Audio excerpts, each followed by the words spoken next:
Hello, and welcome to the Storied Human. My guest today is Diane Christiansen.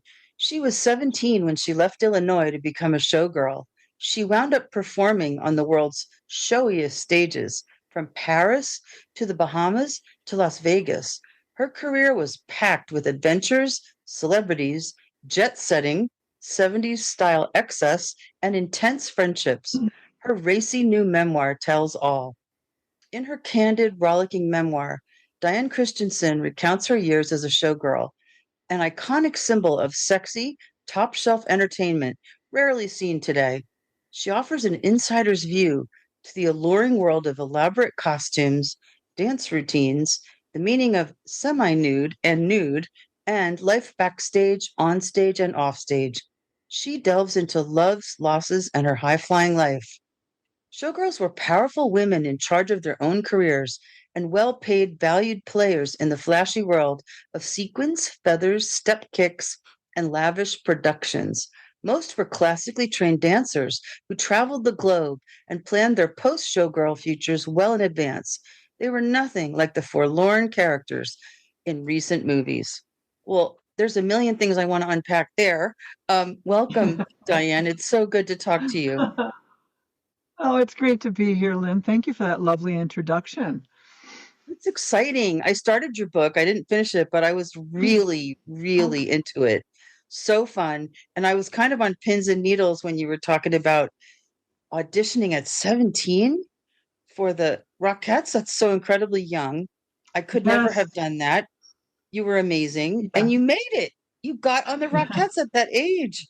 And I'm in New Jersey, so it's especially Yeah. meaningful. How in the world did you do that? Well, I believe it was really because of my mentor and a lot of planning and preparation, obviously. When I was 13, I was acting in a classical company near Chicago, near my hometown. And as an actor, I met a lot of people, and I met a fabulous dancer who was an amazing actor too, who had studied with my mentors. And I knew I wanted to dance, and I didn't start like at 5 like a lot of people did. So I started at 13 with my mentors, and I realized that they would be my ticket out of my small town because they were placing girls in the Rockette line. They were placing acrobats in with the Ritz dancers worldwide. So my mentors, who had been a duo back in New York in their day, um, uh, doing kind of a Fred and Ginger routine.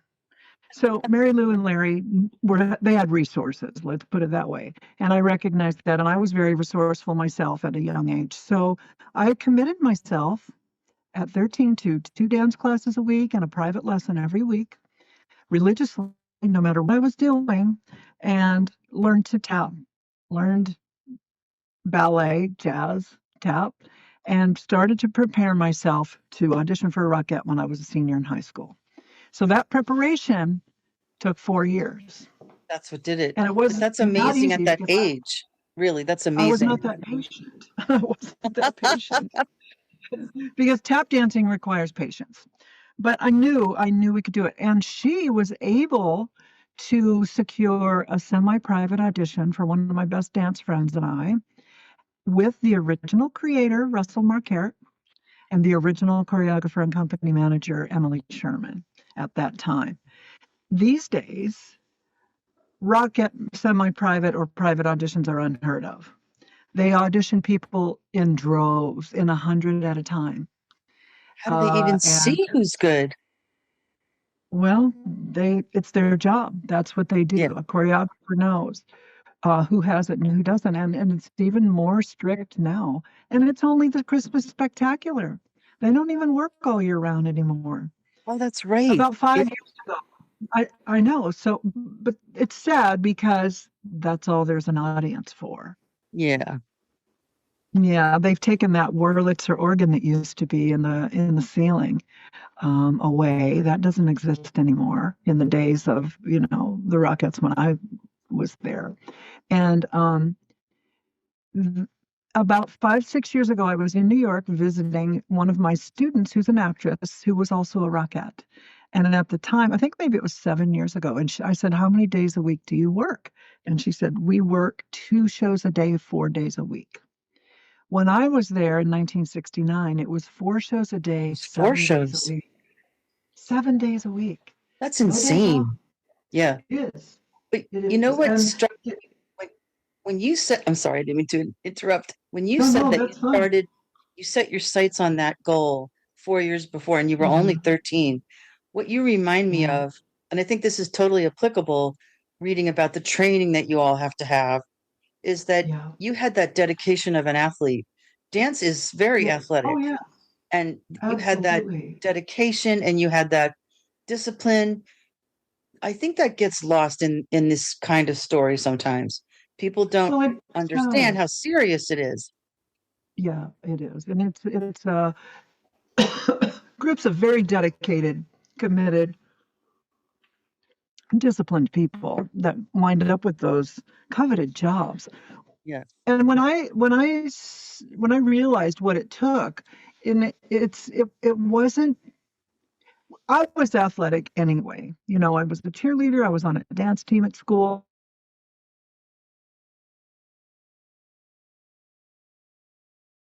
I was athletic. I played all state basketball, and I realized that I had what it took, and went for it.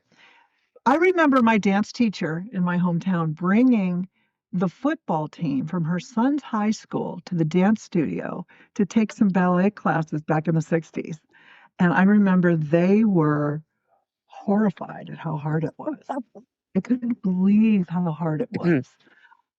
So even a strong football player had trouble with the discipline of ballet, and it's very real. And what's sad is there have been several movies that have come out that are fictitious stories that had some wonderful elements to them, but they didn't really focus on how disciplined a life it is. In fact, most of the dancers and showgirls that I know say, I they couldn't make a movie about my life. It was boring.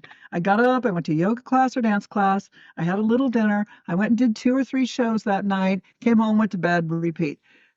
And for some people, that was their life. It was their whole Yeah. life with relationships sprinkled in between. And that was the Yeah. tricky part for me, managing to have a full-time relationship and work under contract as a professional who traveled every year or so, or every few years, to a new country, to a new show.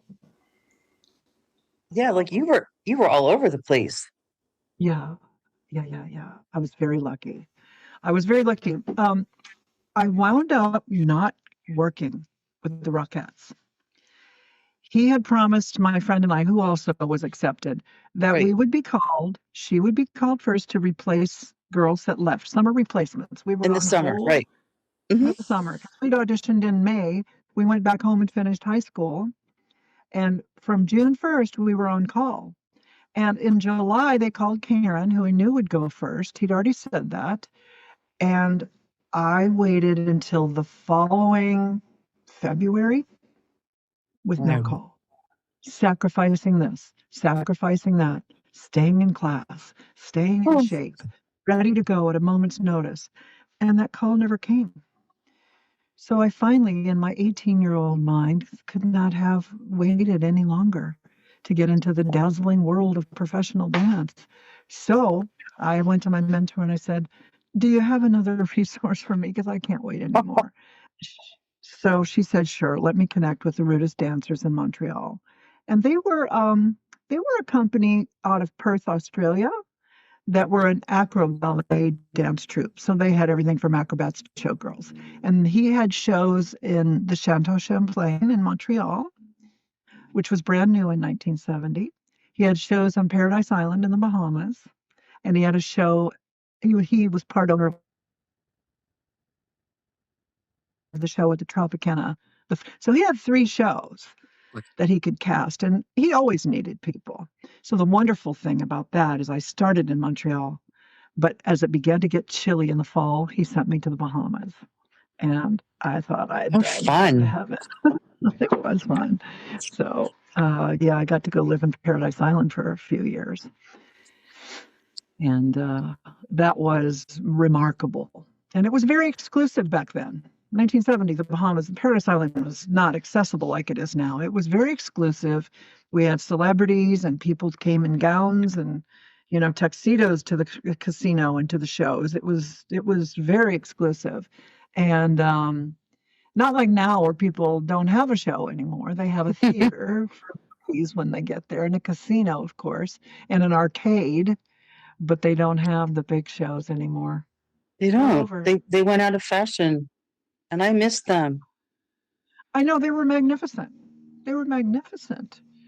And there's never been anything quite like them. You can still see one in Paris, even though the Lido closed in 2024, the summer of 24. You can still see the Moulin Rouge or the Crazy Horse Saloon in Paris. There are two left. But nobody in Vegas is doing it. Cirque du Soleil is taken over. There Things aren't do showgirls. change. I mean, it's hard though. It's hard to see things go away like that. So I understand. yeah, I mean, things evolve. So I mean, so we've tell got me a, more. a media saturated audience now. I mean, they Right. they need And you more can and more and more. stream whatever you want. So how long did you stay with the Montreal group? I started with the Riddis dancers in April, I believe, March or April. I think March. Yeah, March of 1970, and I worked until September.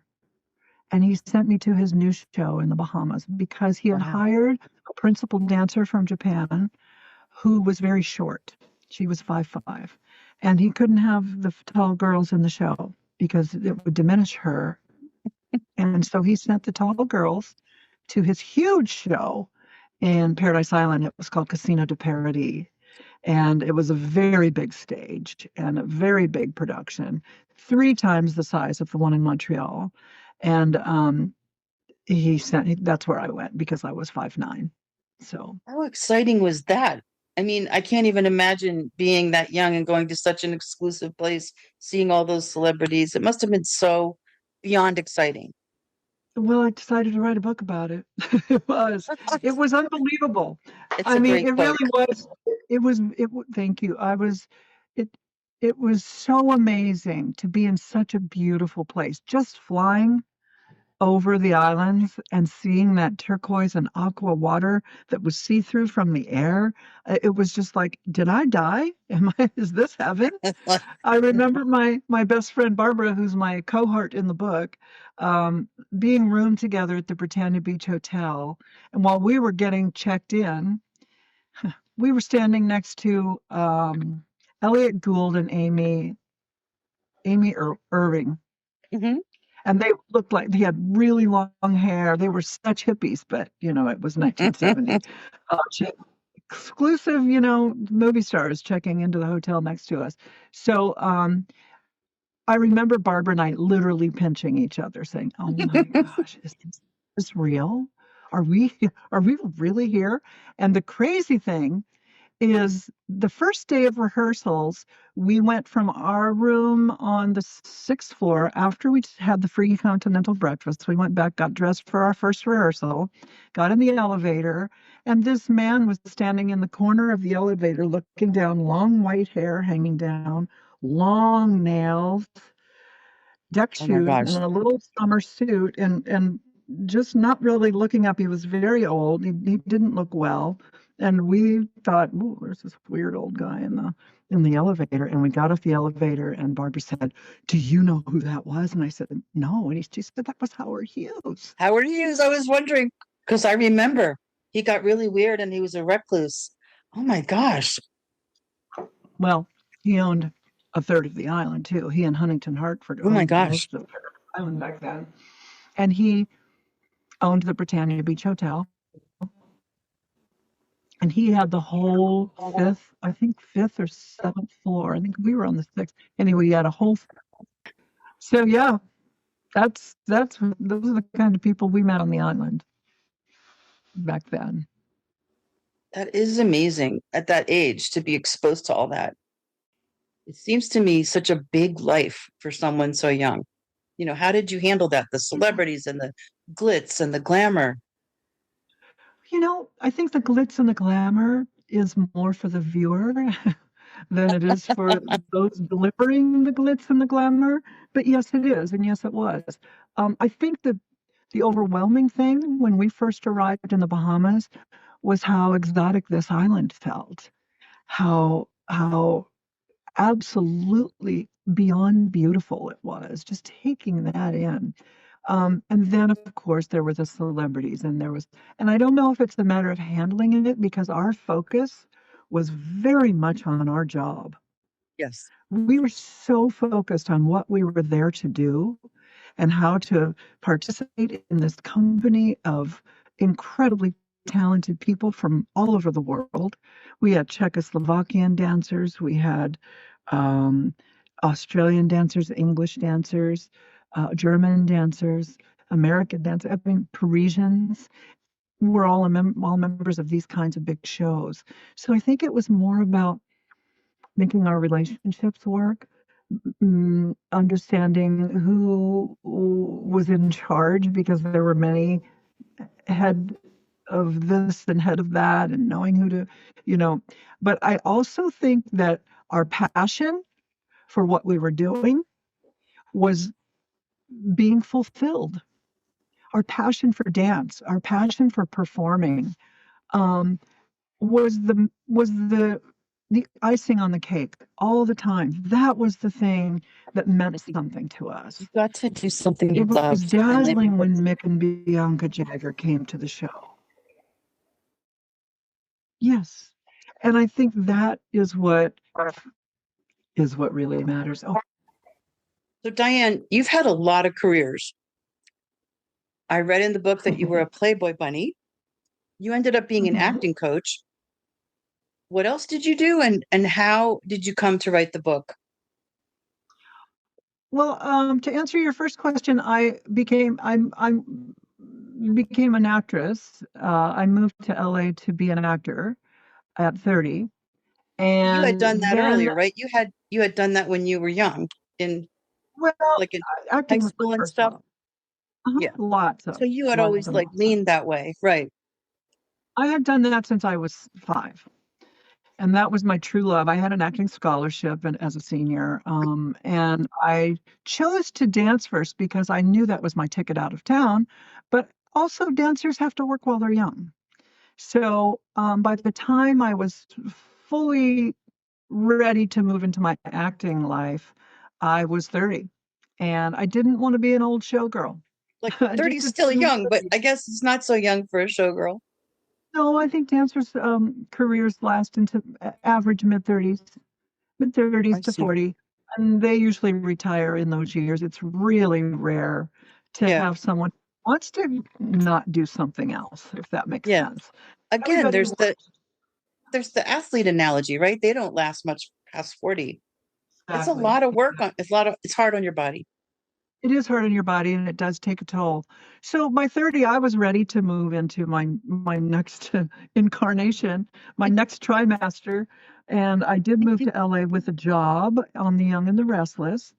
And 10 years after that, I started a theater company with my ex-husband. And that's when I opened my acting studio as well. I had a dance studio.